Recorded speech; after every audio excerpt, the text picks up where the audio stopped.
मित्रों, रावण की मृत्यु के बाद शूर्पणखा ने शुक्राचार्य की शरण क्यों ली? शुक्राचार्य ने कैसे अपने उद्देश्य के लिए शूर्पणखा का इस्तेमाल किया? शूर्पणखा कहाँ चली गई? आखिर शूर्पणखा का क्या हुआ? शूर्पणखा के साथ किसने किया था बलात्कार?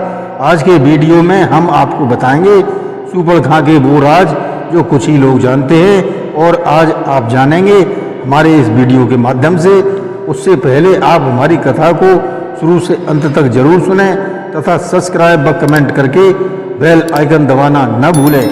नमस्कार, मैं रणवीर सिंह लोटस एंटरटेनमेंट में आपका हार्दिक स्वागत करता हूं। मित्रों, जैसा कि हम सभी जानते हैं, रावण की मृत्यु के बाद विभीषण लंका के राजा बन गए थे, किंतु रावण की बहन शूर्पणखा श्री राम और अपने सौतेले भाई विभीषण से बदला लेना चाहती थी। इसीलिए उसने लंका को छोड़ दिया और दैत्य गुरु की खोज में निकल पड़ी। रावण की माता को किसी ने लंका से निष्कासित कर दिया था। शुक्राचार्य का आश्रम समुद्र के इस पार भारत में दंडकारण्य राज्य में था।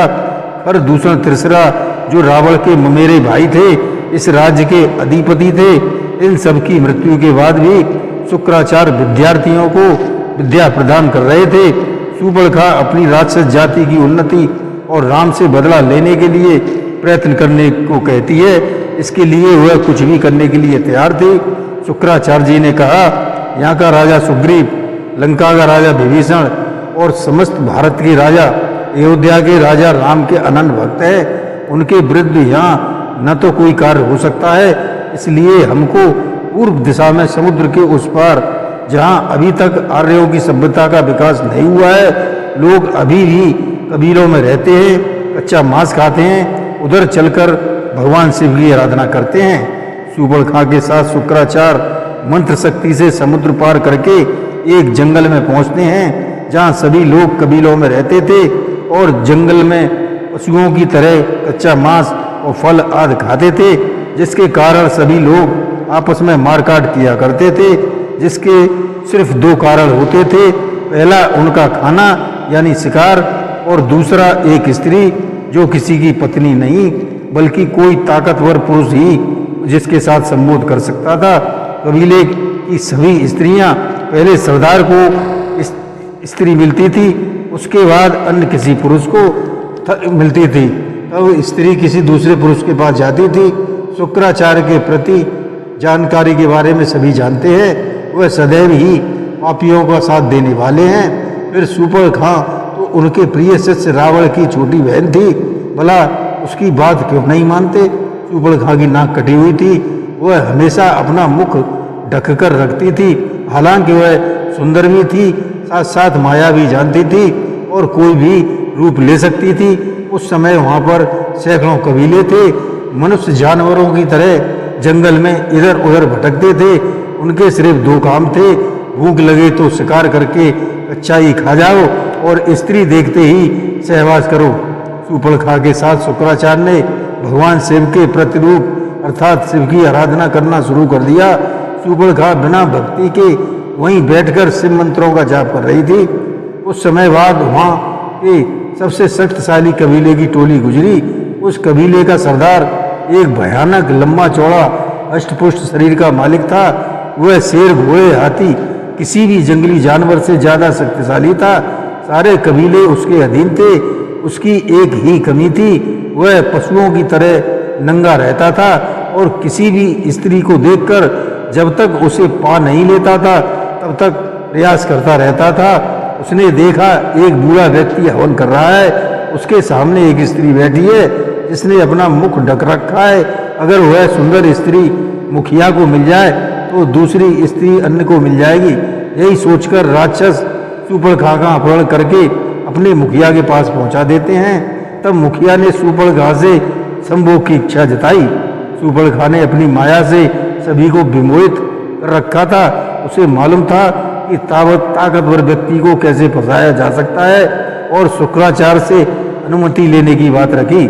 शुक्राचार्य ने इस विवाह की अनुमति दे दी, लेकिन इससे पहले उन्होंने एक शर्त रखी थी कि शादी के उपरांत श्री राम, हनुमान, सुग्रीव, विभीषण और अंगद को मारकर उसका बदला लेना होगा। अगर कभी मुखिया को शूर्पणखा से अलग होना पड़ा तो लंका सहित सारी संपत्ति शूर्पणखा को देनी होगी।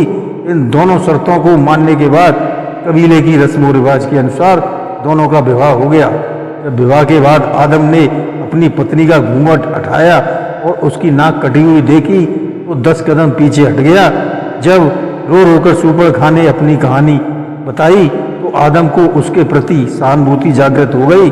उसने श्री राम लक्ष्मण से बदला लेने की प्रतिज्ञा कर डाली, लेकिन आदम ने अपनी पत्नी शूर्पणखा का भेद किसी को नहीं बताया कि पत्नी की नाक कटी है।